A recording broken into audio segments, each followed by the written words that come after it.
12 बज के 12 मिनट पे 12 बज के 12 मिनट पे दर्द ललनवा हो गइले बेदर्द ललनवा हो गइले।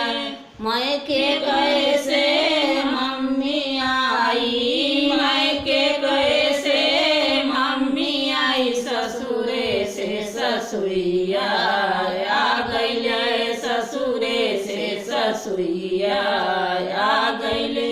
दोनों मिल के देवता मनाए दोनों मिल के देवता मनाए। पियरी में झगड़वा हो गइले पियरी में झगड़वा हो गइले। 12 बज के 12 मिनट पे 12 बज के 12 मिनट पे बेदर्द ललनवा हो गइले बेदर्द ललनवा हो गइले।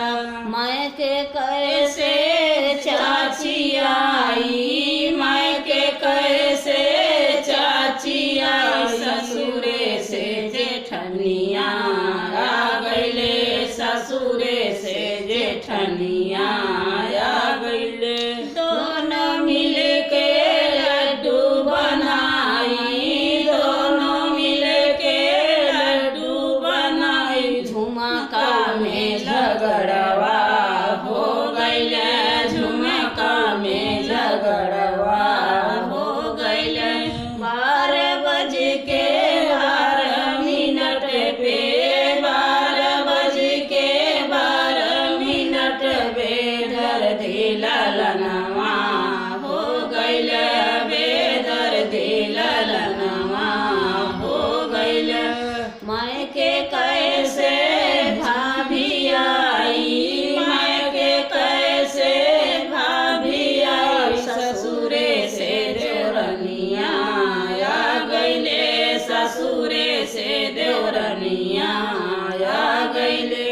दोनों मिल के चुपरी पोआई दोनों मिल के चुपरी पोआई। दोनों में सिकड़ी में झगड़वा हो गइले सिकड़ी में झगड़वा हो गइले। 12 बज के 12 मिनट पे 12 बज के 12 मिनट पे दर्द ललनवा हो गइले बेदर्द ललनवा हो गइले।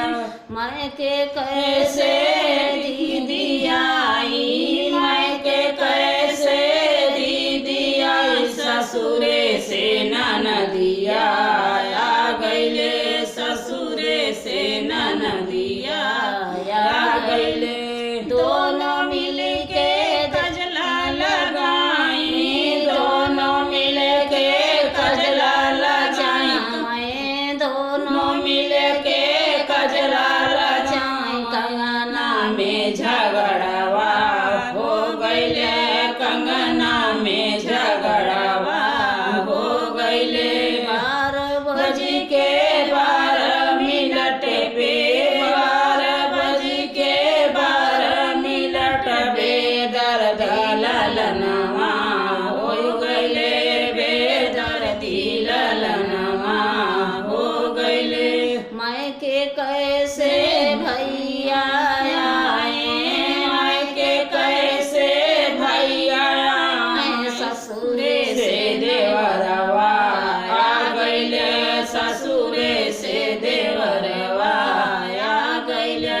दोनों मिल के बसिया बजावे दोनों मिल के बसिया बजावे। घड़ी घड़ियों में झगड़ा